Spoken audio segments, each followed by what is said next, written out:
관상가가 어린 아이를 보더니 갑자기 무릎을 꿇고 큰 절을 올린다. 쇠똥 묻은 어린 머슴 아이 앞에 이마를 땅에 박은 채로 떨리는 목소리로 말했습니다. 훗날 도승지가 될 상이요. 제가 먼저 알아뵙지 못한 죄를 용서하십시오. 대체 무슨 일이 있었기에 평생 왕족의 관상을 봐온 노인이 쇠똥 묻은 12살 아이 앞에 이마를 땅에 박은 걸까요? 별이 야담에 오신 걸 환영합니다. 구독, 좋아요로 응원의 마음 전해주세요. 자, 그럼 오늘도 감동적인 옛날 이야기 지금 바로 시작합니다. 옛날 옛적 충청도 청주 땅에 돌쇠라는 머슴이 살고 있었습니다. 나이는 12살. 키는 또래보다 작고 팔다리는 가늘었지만 얼굴은 곁에 까맣게 그을렸고 손바닥에는 물집이 굳어 있었습니다. 아침이면 외양간 쇠똥을 치우고 낮이면 논두렁에 나가 잡초를 뽑고 두엄을 날랐습니다. 저녁이면 마당 한쪽 흙바닥에 쭈그리고 앉아 주인 집에서 내다버린 보리밥 한 덩이로 하루를 끝냈습니다. 돌쇠에게는 이름다운 것이 하나도 없었습니다. 부모도 없었고 이름도 남들이 불러주는 것을 그냥 썼고 재산이라곤 다 해진 집신 한 켤레뿐이었습니다. 마을 사람들은 그를 볼 때마다 고개를 돌렸습니다. 저 애는 태어날 때부터 머슴으로 태어난 팔자야. 어린 것이 쇠똥이나 치우는 게 딱 제 팔자지. 돌쇠는 그런 말을 들어도 아무 말도 하지 않았습니다. 그저 고개를 숙이고 쇠스랑을 들고 하루를 버텨냈습니다. 그해 겨울은 유난히 추웠습니다.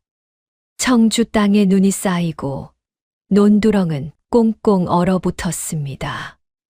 아무것도 변하지 않을 것 같은 그 고요한 겨울, 돌쇠의 운명은 소리도 없이 흔들리기 시작했습니다.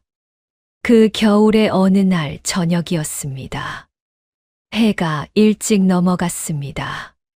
청주 땅의 겨울해는 언제나 그랬습니다. 오후가 채 끝나기도 전에 산 너머로 사라져버리고 그 자리에 칠흑 같은 어둠이 내려앉았습니다. 돌쇠는 외양간 앞에 앉아 여물을 썰고 있었습니다. 손이 곱아 잘 움직이지 않았지만 멈출 수가 없었습니다. 소들이 배를 고르면 내일 일을 못하고 일을 못하면 최참봉 영감에게 또 욕을 먹을 테니까요. 칼질을 하다 보면 생각이 없어집니다. 돌쇠는 그것이 좋았습니다. 생각이 없으면 억울하지도 않고 억울하지 않으면 슬프지도 않으니까요. 그때였습니다. 삐걱. 대문이 열리는 소리가 났습니다. 돌쇠는 고개를 들었습니다. 지게를 진 노인 하나가 마당으로 들어섰습니다. 허름한 두루마기에 지팡이를 짚은 노인이었는데 눈발이 날리는데도 발걸음이 흔들리지 않았습니다. 나이가 지긋해 보였습니다. 수염이 희었습니다. 하지만 눈빛만큼은 젊은 사람보다 더 맑았습니다. 노인은 마당을 둘러보다가 돌쇠를 발견했습니다. 그리고 천천히 다가왔습니다. 여보게 물 한 사발만 얻어 마실 수 있겠는가? 목소리가 낮고 조용했습니다. 구걸하는 것 같지 않았습니다. 오히려 품위가 있었습니다. 돌쇠는 잠시 노인을 바라보다가 말없이 일어섰습니다. 우물에서 물을 길어 사발에 담아 건넸습니다. 노인은 두 손으로 받아 천천히 마셨습니다. 겨울 우물물은 차가웠습니다. 입김이 피어올랐습니다. 노인이 사발을 다 비우고 나서 한참 동안 말이 없었습니다. 마당을 바라보았습니다. 하늘을 바라보았습니다. 그러다 돌쇠를 바라보았습니다. 고맙네. 자네는 어찌 이런 곳에 있는가? 머슴이요. 머슴. 얼마나 되었나? 모르겠어요. 기억나지 않아요. 그전에는? 모르겠어요.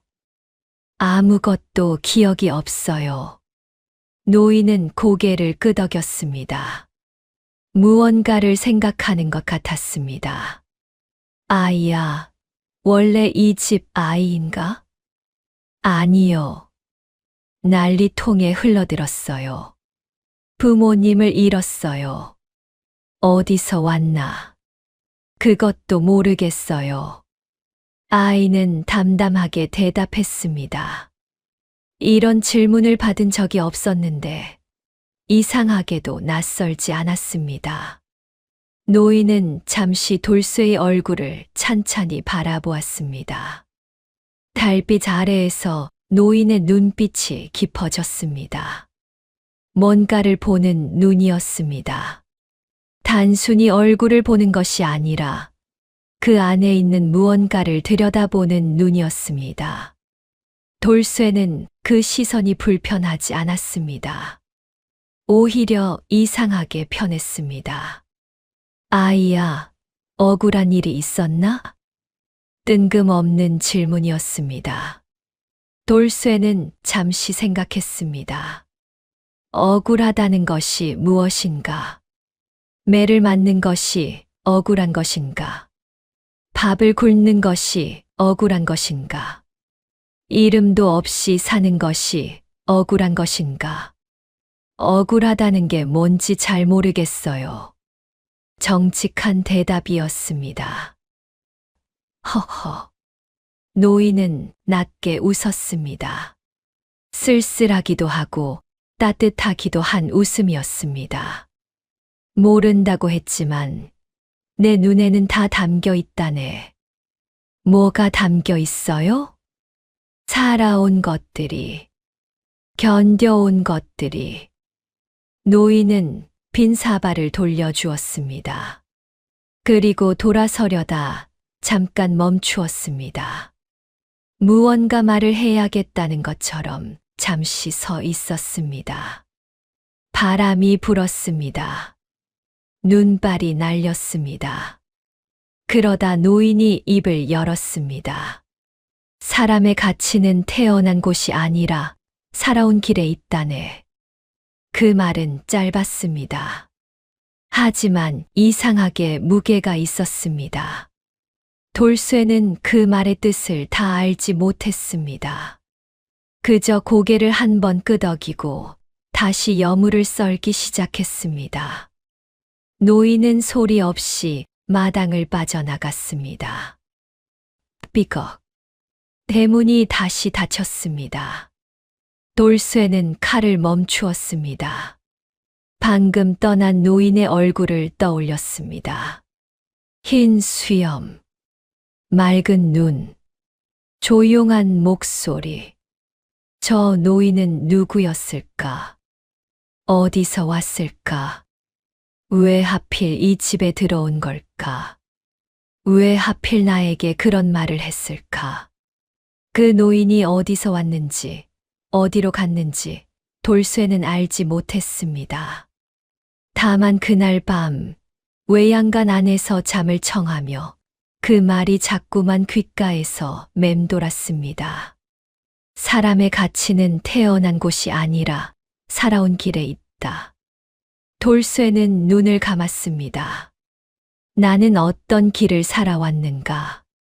쇠똥을 치우고 매를 맞고 보리밥을 먹고 외양간에서 잠을 자는 것. 그것이 나의 길인가? 아니면 그냥 내가 놓인 자리일 뿐인가? 아이는 그 차이를 아직 몰랐습니다. 하지만 알고 싶었습니다. 돌쇠는 오래도록 잠을 이루지 못했습니다. 외양간 틈새로 바람이 들어왔습니다. 집 냄새가 났습니다. 소가 느릿하게 숨을 쉬었습니다. 그래도 그날 밤은 이상하게도 춥지 않았습니다. 돌쇠가 머슴살이하는 집의 주인은 최참봉이었습니다.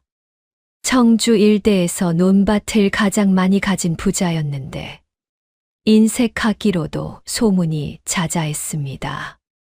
하인에게는 보리밥을 먹이면서 자신은 쌀밥에 고기 반찬을 올렸고 추운 겨울에도 머슴들의 소못을 내어주는 법이 없었습니다. 밥 먹여주는 것만으로도 은혜야. 그것도 모르면 나가라. 최참봉에게는 아들이 둘 있었습니다. 큰아들 최달수는 아버지를 빼닮아 거드름 피우기를 좋아했고 작은아들 최석수는 성질이 더러워 하인들에게 수시로 매질을 해댔습니다. 돌쇠 이놈, 왜 아직도 외양간을 안 치웠어? 어린 것이 게으름만 피우고 어서 치우지 못할까? 최석수는 하루에도 몇 번씩 돌쇠를 불러 호통을 쳤습니다. 돌쇠는 언제나 묵묵히 고개를 숙였습니다. 예, 도련님. 마을 사람들은 돌쇠를 볼 때마다 혀를 찼습니다. 저 아이는 왜 저리 순한지 몰라. 맞아도 울지도 않아. 어린 것이 불쌍하긴 한데 팔자가 그런 거지 뭐. 하지만 돌쇠를 가까이서 본 사람이라면 이상한 점을 하나 알아챌 수 있었습니다. 눈이었습니다. 매를 맞을 때도 욕을 들을 때도 그 눈만은 흔들리지 않았습니다. 고요하고 깊었습니다. 12살짜리라고는 믿기지 않는 눈빛이었습니다. 같은 머슴인 노봉이만이 그것을 알았습니다. 노봉이는 40이 넘은 허리 굽은 늙은 머슴이었습니다. 젊어서 힘께나 썼다는 이야기가 있었는데 이제는 논두렁 하나 넘기도 힘들어했습니다. 그래도 돌쇠를 아끼는 마음만큼은 변함이 없었습니다. 돌쇠야, 너 참 이상한 아이야. 뭐가 이상해요, 형? 눈빛이 남달라. 그 나이 아이 눈이 아니야. 돌쇠는 웃기만 했습니다. 형, 나는 그냥 머슴인거려. 그래도 말이다. 나는 가끔 내가 무서워. 왜요? 모르겠어. 그냥 그래. 내 눈을 보면 가슴이 철렁해. 노봉이는 더 말하지 않았습니다. 돌쇠도 더 묻지 않았습니다. 그해 봄 최참봉의 집에 큰일이 하나 있을 예정이었습니다.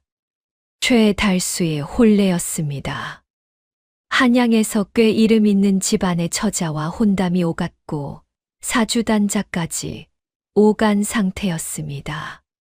최참봉은 한껏 들뜨아 있었습니다. 이번 혼례만 잘 치르면 우리 집안도 한양과 이어지는 거야. 어서 준비들 해라. 머슴들은 혼례 준비로 눈코 뜰 새 없이 바빴습니다. 돌쇠도 마찬가지였습니다. 아침부터 저녁까지 뛰어다녔습니다. 아무도 몰랐습니다. 그 혼례 준비가 돌쇠의 운명을 바꾸는 시작이 될 줄은. 혼례를 사흘 앞둔 날이었습니다. 한양에서 손님이 하나 찾아왔습니다. 흰 수염에 맑은 눈을 가진 노인이었는데 최참봉이 직접 대문 밖까지 나가 맞이했습니다. 어서 오십시오. 이렇게 먼 길을 오시다니 황송합니다. 노인의 이름은 서노인이었습니다. 본명보다 벼로로 더 유명한 사람이었는데 사람들은 그를 천하의 관상가라 불렀습니다. 임금의 얼굴도 보았다는 소문이 있었고 그의 말이 한 번도 빗나간 적이 없다는 이야기가 돌았습니다. 최참봉께서 아드님 혼례 전에 사위들 집안의 관상을 한번 봐달라 하셨지요. 예, 그러하옵니다. 제 아들이 복 있는 처자를 맞이하는 것인지 확인하고 싶었습니다. 서 노인은 고개를 끄덕이며 안채로 들었습니다. 그날 오후 서 노인은 최달수의 사주와 신부 집안 이야기를 듣고 이런저런 것들을 살폈습니다. 최참봉은 그 옆에서 연신 고개를 끄덕이며 맞장구를 쳤습니다. 혼사는 나무랄 데 없습니다. 두 사람의 궁합이 좋습니다. 최참봉의 얼굴이 환해졌습니다. 그런데 그때였습니다. 서 노인이 안채 창문으로 마당 쪽을 내다보다가 갑자기 굳어버렸습니다. 마당에는 어린 돌쇠가 자기 키만 한 쇠스랑을 끌며 외양간 쪽으로 걸어가고 있었습니다. 서 노인의 눈이 커졌습니다. 입술이 달싹였습니다. 저 아이는 누구입니까? 최참봉이 시선을 따라가더니 코웃음을 쳤습니다. 아, 저 아이요. 그냥 머슴 아이입니다. 돌쇠라고 난리통에 흘러든 고아 녀석이지요. 신경 쓰지 마십시오. 서 노인은 대답을 듣지 못한 것처럼 자리에서 벌떡 일어났습니다. 서 노인이 마당으로 내려섰습니다. 최참봉이 어리둥절한 얼굴로 따라 나왔습니다. 노인장, 갑자기 어디를 가십니까? 저 아이 좀 봐야겠습니다. 돌쇠는 외양간에서 쇠똥을 치우고 있었습니다. 서 노인이 가까이 다가서자 돌쇠가 고개를 들었습니다. 두 사람의 눈이 마주쳤습니다. 서 노인은 그 자리에서 멈추었습니다. 숨을 들이마셨습니다. 사람의 관상을 수십 년 봐온 노인이었습니다. 왕족도 보았고 정승도 보았습니다. 하지만 이런 눈은 처음이었습니다. 12살짜리 아이의 눈이라고는 믿을 수 없었습니다. 이 눈은 서 노인의 가슴이 쿵 내려앉았습니다. 이름이 무엇인가? 돌쇠요. 몇 살인가? 12살이요.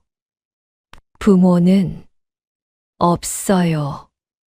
난리통에 잃었어요. 서 노인은 그 짧은 대답 앞에 잠시 멈추었습니다. 난리통에 12살. 아직 어린아이였습니다. 서 노인은 천천히 돌쇠의 얼굴 전체를 살폈습니다. 이마와 코를 보고 귀도 보았습니다. 눈을 다시 보았습니다. 볼수록 확신이 깊어졌습니다. 서 노인은 그대로 무릎을 꿇었습니다. 이 영감이 제정신이요. 감히 천한 머슴 아이한테 큰 절을 올려? 최참봉이 버럭 소리를 질렀습니다. 하인들이 우르르 몰려왔습니다. 마당이 순식간에 소란스러워졌습니다. 하지만 서 노인은 고개를 들지 않았습니다. 훗날 도승지가 될 상이요. 제가 먼저 알아뵙지 못한 죄를 용서하십시오. 마당이 얼어붙었습니다. 돌쇠는 황망한 얼굴로 쇠스랑을 내려놓았습니다. 노인장, 제발 일어나십시오. 저는 천한 머슴입니다. 그렇지 않소. 이 눈빛은 거짓말을 하지 않소. 최참봉이 씩씩대며 서 노인 앞에 버텼습니다. 노인장, 제정신이십니까? 저 놈은 쇠똥이나 치우는 놈이요. 관상이 잘못된 것이요. 참봉어른, 저는 평생 관상을 잘못 본 적이 없습니다. 그럼 그 관상을 지금 당장 거두시오. 내 집 머슴을 도승지라 하다니 말도 안 되는 소리요. 서 노인은 천천히 일어났습니다. 옷에 먼지를 털며 최참봉을 똑바로 바라보았습니다. 어른께서는 제 말을 믿지 않으셔도 됩니다. 하지만 하늘이 정한 것은 사람이 막을 수 없습니다. 최참봉은 얼굴이 시뻘개졌습니다. 그날 저녁 최참봉은 머슴들을 불러 모았습니다. 오늘 낮에 있었던 일, 밖에 나가 떠벌리는 놈은 당장 쫓아낼 것이다. 알겠느냐? 머슴들은 고개를 숙였습니다. 돌쇠도 그 자리에 있었습니다. 아무 말도 하지 않았습니다. 그저 마음속으로 생각했습니다. 도승지라니, 그것이 무슨 뜻이란 말인가? 그날 밤 외양간에서 돌쇠는 오래도록 잠을 이루지 못했습니다. 천장을 바라보다가 문득 그 겨울날 밤 노인이 했던 말이 떠올랐습니다. 사람의 가치는 태어난 곳이 아니라 살아온 길에 있다네. 돌쇠는 눈을 감았습니다. 그리고 생각했습니다. 나는 지금 어떤 길을 살아온 것인가? 이튿날 아침이었습니다. 서 노인이 떠나려고 대문 앞에 섰을 때 돌쇠가 다가왔습니다. 노인장. 오, 돌쇠로군. 서 노인은 돌쇠를 보자 눈을 빛냈습니다. 돌쇠는 잠시 망설이다 물었습니다. 어제 하신 말씀, 진심이에요? 진심이다. 도승지라면 임금님 곁에서 일하는 벼슬이잖아요. 그러하지. 저는 머슴 아이예요. 글도 몰라요. 성도 없어요. 서 노인이 조용히 말했습니다. 그렇기에 내가 더 놀랐다. 이런 자리에서 이런 상을 가진 아이를 만날 줄은 몰랐으니까. 돌쇠는 한동안 말이 없었습니다. 그러다 천천히 입을 열었습니다. 저는 어떻게 하면 돼요? 내가 원한다면 내가 한양으로 데려가겠다. 하지만 그것은 내가 결정해야 할 일이야. 돌쇠는 뒤를 돌아보았습니다. 외양간이 보였습니다. 최스랑이 보였습니다. 다 떨어진 집신이 보였습니다. 그리고 고개를 돌렸습니다. 데려가 주세요. 한번 해볼게요. 서 노인이 빙그레 웃었습니다. 물론 최참봉이 돌쇠를 그냥 보낼 리 없었습니다. 어딜 가려고, 내 이놈, 내 허락도 없이 어딜 나가려는 게야. 최참봉이 대문을 막아섰습니다. 최달수와 최석수도 옆에 버텼습니다. 하인 셋이 돌쇠 앞을 가로막았습니다. 이 아이는 내 집 머슴이요. 어린 것이라도 내 허락 없이는 한 발짝도 못 나가. 서 노인이 침착하게 앞으로 나섰습니다. 참봉어른, 이 사람의 몸값이 얼마입니까? 몸값이요? 최참봉이 코웃음을 쳤습니다. 머슴 하나 값이 얼마나 되겠소? 하지만 나는 팔지 않을 것이요. 왜입니까? 저 아이가 없으면 내 외양간이 돌아가질 않는단 말이오. 결국 그날은 돌쇠가 떠나지 못했습니다. 서 노인은 혼례날까지 최참봉 집에 머물렀습니다. 그 며칠 동안 서 노인은 틈만 나면 돌쇠에게 다가왔습니다. 돌쇠야, 글을 배운 적이 있나? 없어요. 그런데 어찌 말이 그러하냐? 말하는 것을 보면 보통 아이가 아닌데. 저도 모르겠습니다. 서 노인은 돌쇠에게 한자 몇 글자를 써서 보여주었습니다. 그런데 이상한 일이 벌어졌습니다. 돌쇠는 글자를 보는 순간 멈추었습니다. 눈빛이 달라졌습니다. 이거 어쩐지 낯설지가 않아요. 서 노인의 눈이 커졌습니다. 한 번도 본 적 없는 글자인데 무언가 익숙한 것 같다고? 예. 마치 아주 오래전에 본 것 같은 느낌이 들어요. 서 노인은 오래도록 돌쇠를 바라보았습니다. 그리고 조용히 중얼거렸습니다. 역시 이 아이는 보통이 아니야. 그날 이후 서 노인은 매일 저녁 돌쇠에게 글자를 가르쳤습니다. 보리밥 한 덩이를 사이에 두고 두 사람은 어두운 외양간 구석에 앉아 밤이 깊도록 이야기를 나누었습니다. 천자문이라는 것이 있네. 첫 글자가 하늘천, 따지. 자네는 이 글자들이 무엇을 뜻하는 것 같나? 돌쇠는 글자를 보며 한참 생각했습니다. 하늘과 땅이요. 그 사이에 사람이 있다는 뜻 아닌가요? 서 노인은 잠시 말을 잊었습니다. 그것은 글자 하나하나의 뜻이 아니라 천자문 전체의 정신을 꿰뚫는 말이었습니다. 너는 전생에 분명 학자였을 거야. 돌쇠는 웃었습니다. 저는 그냥 머슴 아이예요. 노인장. 하지만 서 노인은 웃지 않았습니다. 이 사람의 안에 무언가가 잠들어 있다는 것을 노인은 확신했습니다. 혼례가 끝난 뒤 서 노인은 끝내 최참봉을 설득했습니다. 돈을 낸 것이 아니었습니다. 서 노인은 최참봉의 귀에 대고 이렇게 말했습니다. 훗날 이 사람이 도승지가 되었을 때 지금 어떻게 했는지 그 사람이 기억할 것입니다. 최참봉은 얼굴이 굳었습니다. 그리고 이튿날 아침 마지못해 입을 열었습니다. 가거라. 다시는 내 눈앞에 얼씬도 하지 마라. 쓸모없는 아이 같으니. 돌쇠는 고개를 숙였습니다. 감사합니다. 노봉이가 대문까지 따라 나왔습니다. 돌쇠야. 예, 형. 잘 가거라.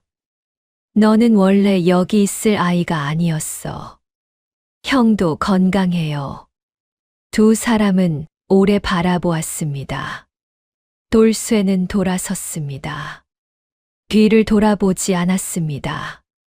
한양으로 가는 길은 멀었습니다. 서 노인은 걸으면서 끊임없이 이야기를 했습니다. 돌쇠는 걸으면서 끊임없이 들었습니다. 한양은 청주와 다르네. 사람이 많고 말이 많고 눈이 많아. 눈이 많다는 것이 무슨 뜻입니까? 모두가 서로를 본다는 뜻이지. 그러니 언제나 바르게 서 있어야 하네. 돌쇠는 그 말을 마음에 새겼습니다. 한양에 도착하자 서 노인은 돌쇠를 자기 집에 들였습니다. 서 노인의 집은 작았지만 책이 가득했습니다. 벽 한 면이 통째로 책장이었고 책장마다 두꺼운 책들이 빽빽이 꽂혀 있었습니다. 돌쇠는 입을 다물지 못했습니다. 이 책을 다 읽으셨습니까? 그렇다네. 얼마나 걸렸습니까? 평생 걸렸지. 돌쇠는 그날부터 배우기 시작했습니다. 처음에는 글자였습니다. 서 노인이 써주는 글자를 보고 따라 쓰고 소리 내어 읽고 뜻을 새겼습니다. 처음 한 달은 천자문이었습니다. 두 번째 달은 논어였습니다. 세 번째 달은 맹자였습니다. 사람들이 몇 년을 걸려 배우는 것을 돌쇠는 석 달 만에 따라잡기 시작했습니다. 서노인은 놀라움을 감추지 않았습니다. 돌쇠야, 오늘 논어 어느 구절이 가장 마음에 들었나? 하기 시습지 불여결호요. 왜? 배우고 때로 익히면 기쁘지 않겠냐는 뜻이잖아요. 저는 처음으로 배워보는데 정말 기뻐요. 서노인은 눈시울이 붉어졌습니다. 그러던 어느 날이었습니다. 서노인의 지인 하나가 찾아왔습니다.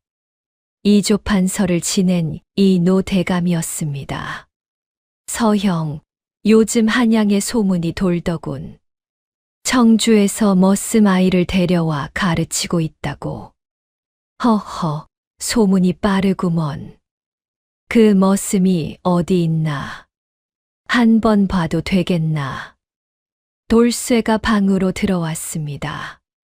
이노 대감은 돌쇠를 위아래로 훑어보았습니다. 그리고 물었습니다. 논어를 읽었다 하던데 군자란 무엇이라고 생각하느냐? 돌쇠는 잠시 생각했습니다.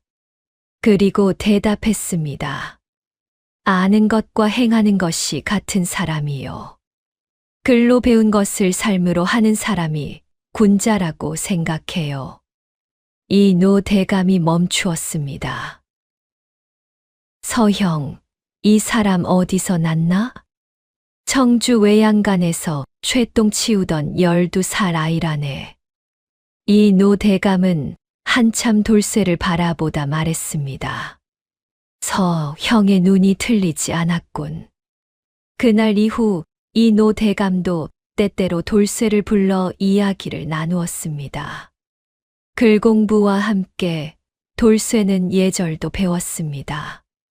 몸가짐도 배웠습니다. 말하는 법도 배웠습니다. 사람을 대하는 법도 배웠습니다. 하지만 한 가지, 누가 가르쳐 주지 않아도 이미 가지고 있는 것이 있었습니다. 사람을 보는 눈이었습니다. 어느 날 저작거리를 걷다가 돌쇠는 한 상인이 물건 값을 속이는 것을 보았습니다. 눈치채지 못하는 척 지나쳤지만 골목 끝에서 상인을 불렀습니다. 방금 저 어르신한테 값을 속였지요? 상인은 얼굴이 굳었습니다. 당신이 뭔데요? 아무것도 아닙니다. 하지만 돌려드리시는 것이 좋을 것 같습니다. 상인은 이상하게도 그 눈빛에 주눅이 들었습니다. 결국 노인에게 돌아가 값을 돌려주었습니다. 서노인은 그 이야기를 듣고 웃었습니다. 역시 관상은 거짓말을 하지 않는구먼. 이노 대감은 더 실질적인 도움을 주기 시작했습니다. 돌쇠에게 성을 만들어 주었습니다. 오래전 억울하게 죽은 선비 집안의 족보를 뒤져 먼 친척 학렬로 이름을 올렸습니다. 돌쇠라는 이름 대신 오준이라는 이름을 얻었습니다. 오씨 가문의 준이라는 뜻이었습니다. 준이란 뜻이 뭐예요? 법도가 있고 바른 사람이라는 뜻이란다. 오준은 그 이름을 받아 들고 한동안 말이 없었습니다. 감사합니다. 그 두 글자를 말할 때 처음으로 눈물이 났습니다. 청주에서 쇠똥 치우던 돌쇠가 성도 얻고 이름도 얻었습니다. 이제 오준이었습니다. 서노인과 이노 대감의 도움으로 오준은 과거 시험을 준비하기 시작했습니다. 시험까지는 3년이 있었습니다. 3년 동안 오준은 새벽부터 밤까지 책을 읽었습니다. 손이 얼어도 붓을 놓지 않았습니다. 눈이 침침해도 등불을 더 가까이 끌어당겼습니다. 서 노인은 그 모습을 보며 흐뭇하게 웃곤 했습니다. 내가 이러면 내가 너무 기특해서 큰일이야. 노인장 덕분이에요. 아니야. 관상은 씨앗을 보는 것이란다. 씨앗을 심고 물 주고 키운 것은 내 자신이야. 오주는 고개를 숙였습니다. 그 3년 동안 오준에게는 한 가지 습관이 생겼습니다. 매일 아침 청주 쪽을 향해 절을 하는 것이었습니다. 노봉이 형을 생각하며 자신을 머슴으로 살게 해준 그 땅에 고마움을 전하는 것이었습니다. 3년 뒤 과거 시험이 열렸습니다. 어느덧 15살이 된 오주는 시험장 앞에 섰습니다. 사방을 둘러보니 한양의 네로라 하는 양반과 자제들이 가득했습니다. 비단 두루마기에 갓을 쓴 사람들이었습니다. 오준의 두루마기는 서 노인이 빌려준 것이었습니다. 조금 컸습니다.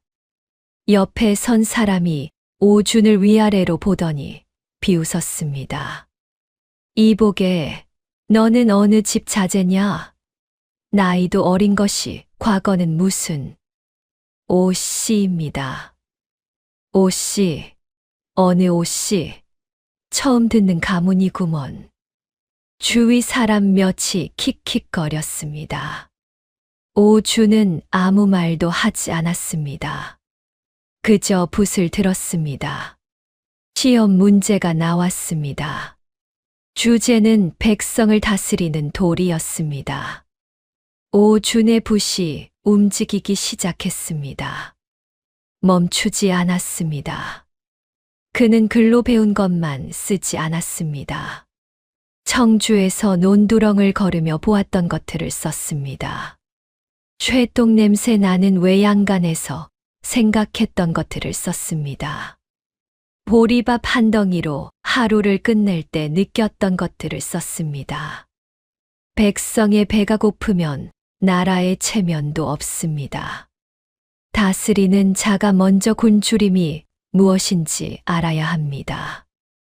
해가 기울었습니다. 시험관이 답지를 걷어갔습니다. 며칠 뒤 합격자 명단이 붙었습니다. 서 노인이 먼저 달려갔다가 숨이 턱에 차서 돌아왔습니다. 오준, 장원이야.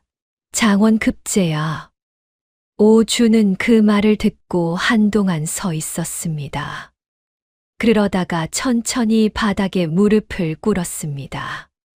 청주 쪽을 바라보았습니다. 눈물이 흘렀습니다. 한양의 소문이 퍼졌습니다. 이름도 없던 오씨가 장원 급제를 했다고, 신분도 없이 어디서 나타난 자인지 아무도 모른다고. 사람들이 술렁이기 시작했습니다. 그리고 그 소문은 청주 최참봉의 귀에도 들어갔습니다.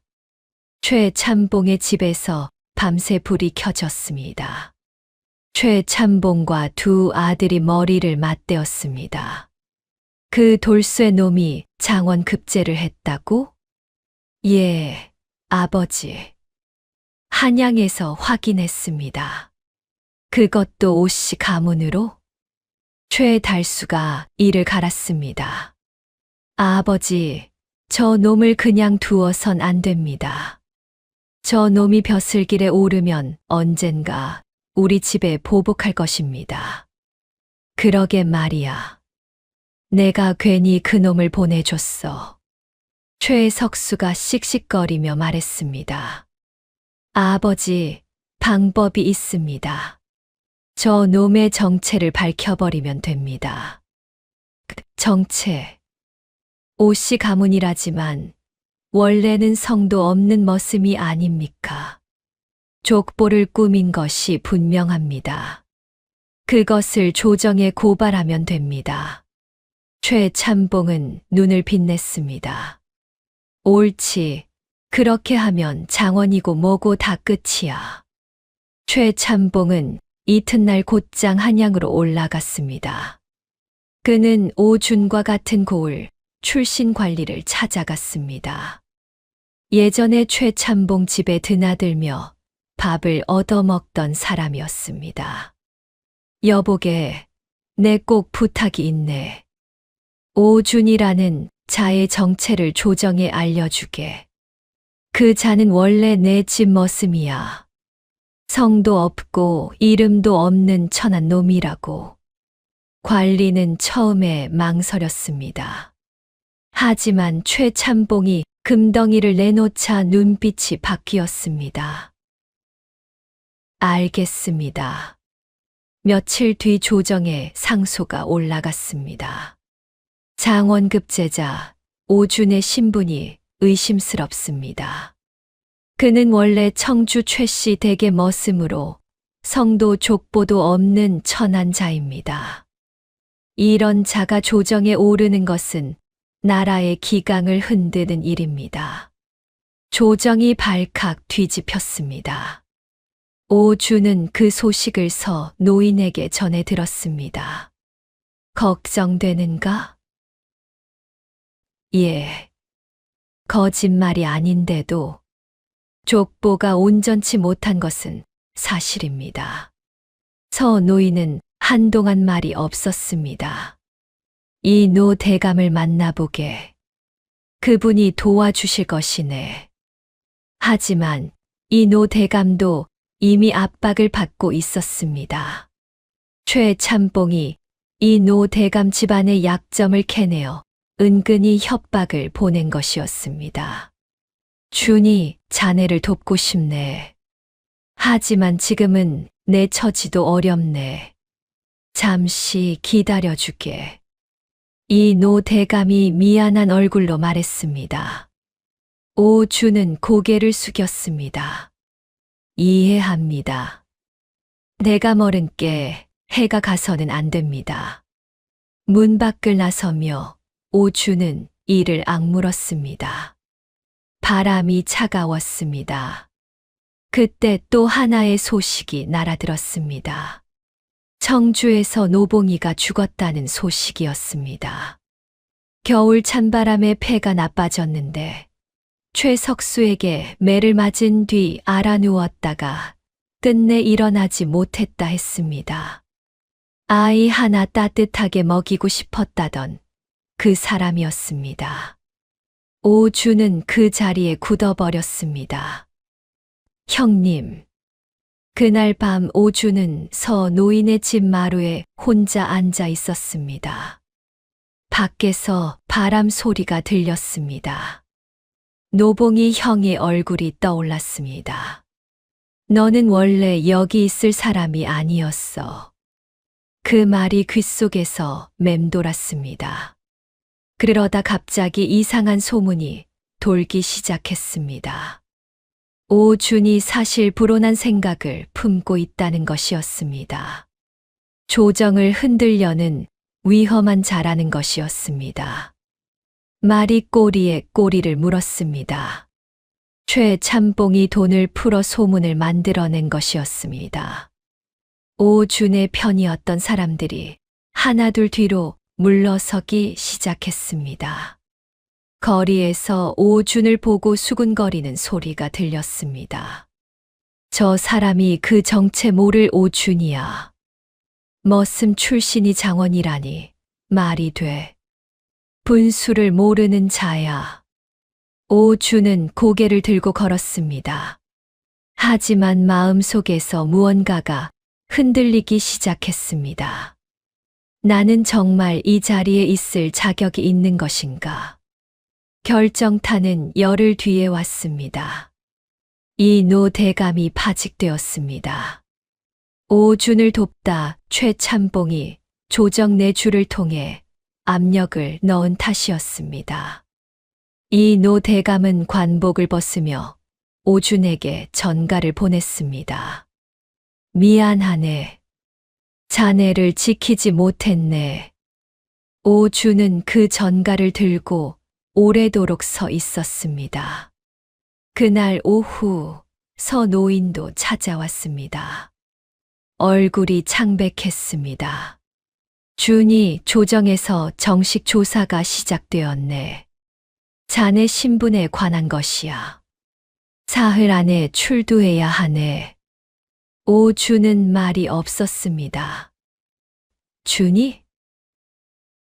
예. 무슨 생각을 하나?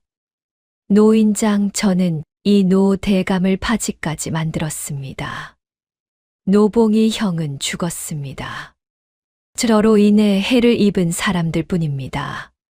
서 노인의 눈이 흔들렸습니다. 그런 말 하지 말게. 제가 분수를 몰랐던 것은 아닐까요? 준이, 관상이 틀린 것은 아닐까요? 서 노인은 오준의 어깨를 붙잡았습니다. 하지만 오준은 눈을 내리깔았습니다. 그날 밤 서 노인은 잠을 이루지 못했습니다. 오준의 방의 불빛이 꺼지지 않았습니다. 모든 것이 끝나가는 것 같았습니다. 오준은 혼자 방에 앉아 있었습니다. 등잔불이 흔들렸습니다. 책이 가득한 방이었지만 아무것도 펴고 싶지 않았습니다. 어디서부터 잘못된 것인가? 청주를 떠난 것이 잘못이었나? 이름을 얻은 것이 잘못이었나? 꿈을 꾼 것이 잘못이었나? 오준은 눈을 감았습니다. 그때였습니다. 문득 그 겨울날 밤이 떠올랐습니다. 눈발이 날리던 밤, 외양간 앞에서 물을 얻어 마시던 노인. 사람의 가치는 태어난 곳이 아니라 살아온 길에 있다네. 오준은 눈을 떴습니다. 살아온 길.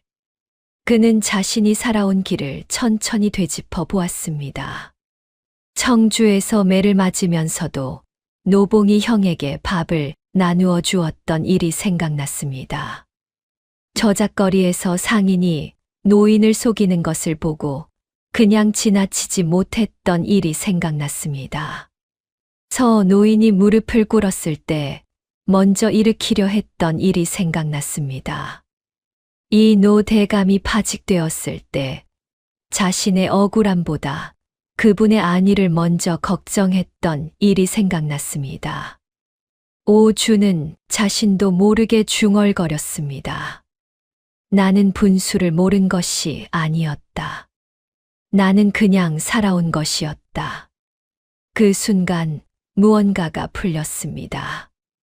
오준은 천천히 일어났습니다. 붓을 들었습니다. 밤새 글을 썼습니다. 자신이 누구인지, 어디서 왔는지, 무엇을 배웠는지, 무엇을 하고 싶은지. 거짓이 없었습니다. 꾸밈이 없었습니다. 날이 밝았습니다. 오준은 쓴 글을 접어 품에 넣었습니다. 그리고 세수를 하고 옷을 여몄습니다. 방문을 열고 나오니 서 노인이 마루에 앉아 있었습니다. 밤새 기다린 얼굴이었습니다. 출두하겠습니다. 서 노인이 천천히 고개를 끄덕였습니다. 출두하는 날 아침이었습니다. 서 노인이 오준의 앞에 작은 상자 하나를 내밀었습니다. 자네에게 줄 것이 있네. 이것이 무엇입니까? 열어보게. 상자 안에는 빛바랜 종이 한 장이 들어 있었습니다.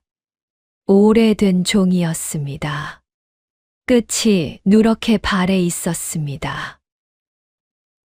이것이 자네가 처음 내 집에 왔을 때부터 갖고 있었던 것이네. 자네 속옷 안에 꿰매어져 있었어. 자네는 기억하지 못하겠지만 내가 발견하고 보관해 두었네. 오준은 손을 떨며 종이를 펼쳤습니다. 거기에는 글씨가 쓰여 있었습니다. 오래되어 흐릿했지만 읽을 수 있었습니다. 이 아이의 이름은 오상준이다. 오씨 가문의 적자로 난리통에 부모를 잃었다. 이 아이를 거둔 이는 오씨 가문의 은인이니 훗날 반드시 보답하리라. 이 아이에게 아버지의 이름을 알려주시오. 아버지의 이름이 적혀 있었습니다. 오주는 그 이름을 보는 순간 심장이 멎는 것 같았습니다. 이 노대감이 알려준 오씨 가문. 그 가문의 이름과 일치했습니다. 노인장. 이 노대감에게 확인을 받았네. 자네는 진짜 오씨야. 오주는 그 종이를 가슴에 꼭 끌어안았습니다. 이제 알겠습니다. 모든 것을 걸겠습니다. 서 노인이 말했습니다. 이 노대감도 자네를 위해 마지막으로 움직이고 계시네. 혼자가 아니야. 조정에서 열린 신문 자리에는 사람이 가득했습니다. 최참봉이 아들들을 데리고 왔습니다. 관리들이 늘어섰습니다. 구경꾼들도 몰렸습니다. 오준이 들어섰습니다. 최참봉이 손가락질을 했습니다. 저 놈이요. 저 놈이 내 집 머슴 돌쇠입니다.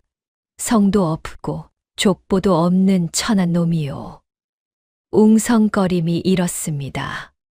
신문관이 오준에게 물었습니다. 그대가 오씨 가문의 자제라 하였는데 이에 대해 할 말이 있는가? 오준은 품에서 두 가지를 꺼냈습니다. 하나는 밤새 쓴 글이었고 하나는 빛바랜 종이었습니다. 예, 있습니다. 오준은 자신의 글을 읽기 시작했습니다. 저는 청주에서 12살부터 머슴 아이로 살았습니다. 부모를 모르고 성을 모르고 이름도 남이 불러주는 것을 그냥 썼습니다. 이것은 사실입니다. 저는 이것을 부끄럽게 생각하지 않습니다. 그 시절 제가 배운 것은 책에서 배운 것보다 많았습니다. 굶주린다는 것이 무엇인지, 어린아이가 매를 맞는다는 것이 어떤 느낌인지, 사람이 사람을 무시할 때 그 눈빛이 어떠한지를 배웠습니다. 그것이 제가 이 조정에 나온 이유입니다. 최참봉이 소리를 질렀습니다.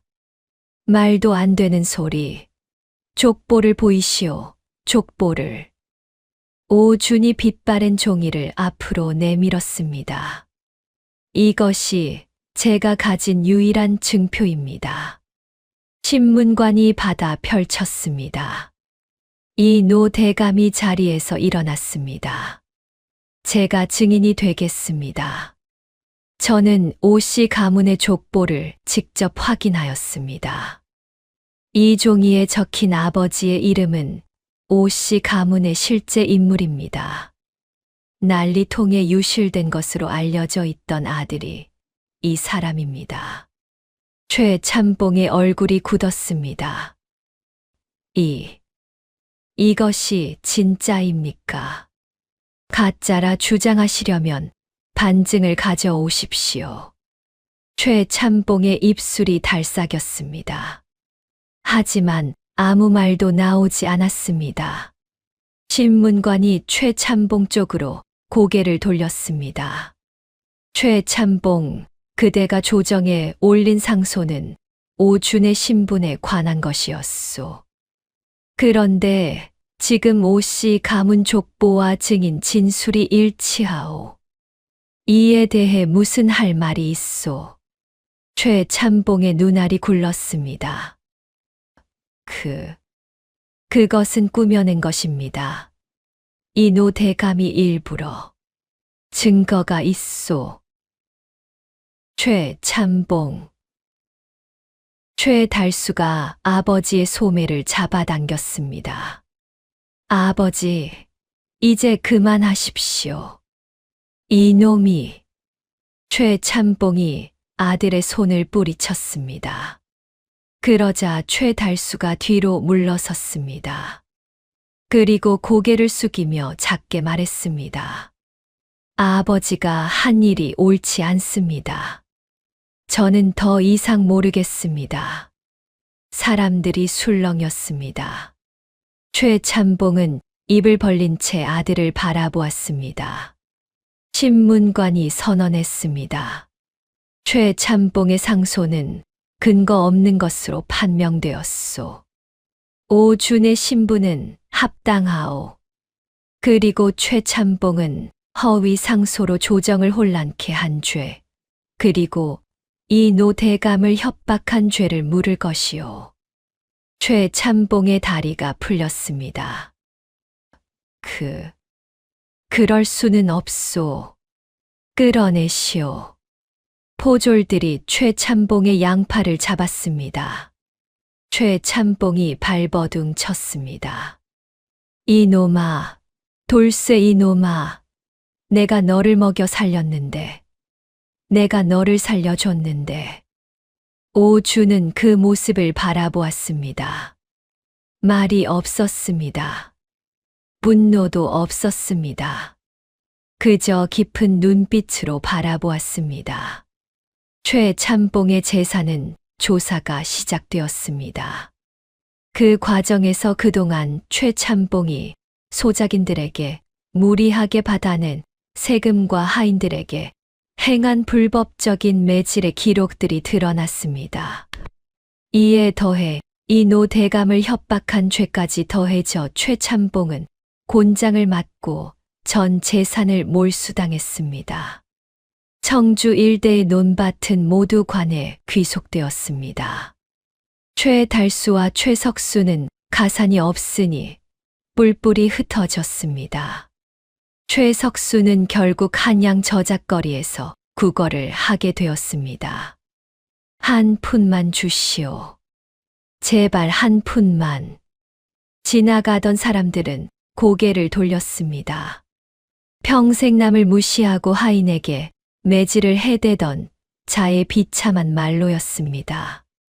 최참봉은 유배지에서 병을 얻었습니다. 아들도 없고 돈도 없고 이름도 없어진 채 그곳에서 쓸쓸히 세월을 보냈습니다. 한편 오주는 조정에 출두한 뒤 임금의 귀에 들어가게 되었습니다. 임금이 오준을 직접 불러들였습니다. 경이 쓴 글을 읽었소. 머슴으로 살아온 자가 쓴 글이라고는 믿기지 않았소. 부끄럽습니다. 부끄러울 것이 없소. 이것은 진심에서 나온 글이오. 짐이 오래 기다리던 글이오. 임금이 오준의 관상을 한참 바라보았습니다. 경의 눈빛이 마음에 드오. 바르고 두렵지 않소. 백성의 아픔을 아는 눈이오. 오준은 고개를 숙였습니다. 임금이 말했습니다. 짐에게 필요한 사람이오. 세월이 흘렀습니다. 어느덧 20년이 지났습니다. 한양 조정의 도승지 오준이라는 이름이 울려 퍼졌습니다. 임금 곁에서 나라시를 돕는 도승지. 조선에서 임금의 말을 가장 가까이서 듣는 자리였습니다. 오준은 매일 아침 조정에 나갔습니다. 관복을 입고 허리를 곧게 세우고 걸었습니다. 아침마다 청주 쪽을 향해 절을 올리는 것은 여전했습니다. 사람들은 그 모습을 보고 물었습니다. 도승지 어른, 매일 아침 왜 청주 쪽을 향해 절을 하십니까? 오준은 웃으며 대답했습니다. 제가 어린 시절을 보낸 곳이기 때문입니다. 가장 많이 배운 곳이기도 하고요. 어느 날 오준은 청주로 내려갔습니다. 예전 최참봉 집터에는 이제 집이 없었습니다. 논밭 주인도 바뀌었습니다. 외양간이 있던 자리에는 풀이 자라 있었습니다. 오준은 거기 서서 한참을 바라보았습니다. 그리고 노봉이 형의 무덤을 찾아갔습니다. 마을 사람들이 공동묘지 한쪽에 묻어준 작은 무덤이었습니다. 오주는 무덤 앞에 무릎을 꿇었습니다. 형님, 왔습니다. 약속드린 대로 왔습니다. 바람이 불었습니다. 풀잎이 흔들렸습니다. 오주는 오래도록 그 자리에 있었습니다. 청주 사람들이 멀리서 그 모습을 바라보았습니다. 저분이 도승지 어른이시래. 예전 최참봉집 머슴이었다던데. 세상에 사람 팔자란 알 수 없는 것이야. 그 중에 나이 든 노인 하나가 말했습니다. 팔자가 아니야. 저분이 그렇게 살아온 것이지. 사람의 가치는 태어난 곳이 아니라 살아온 길에 있다 했습니다. 쇠똥 냄새 나는 외양간에서 12살 아이가 도승지가 될 수 있는 것은 하늘이 정한 것을 사람의 편견으로 막을 수 없기 때문입니다. 돌쇠는 태어날 때부터 머슴이 아니었습니다. 어린아이였을 뿐이었습니다. 그리고 오준이 되기 전에도 이미 자신의 길을 걸어오고 있었습니다. 그것을 알아본 것은 관상가의 눈이었지만 그 길을 만든 것은 오준 자신이었습니다. 다음 영상을 빠르게 만나보시려면 구독과 좋아요를 눌러주세요. 별이 아담의 더 재미있는 영상들도 함께 해주세요. 지금 어디에서 듣고 계신지 댓글로 남겨주시면 계시는 곳에 행복을 가득 보내드리겠습니다. 감사합니다.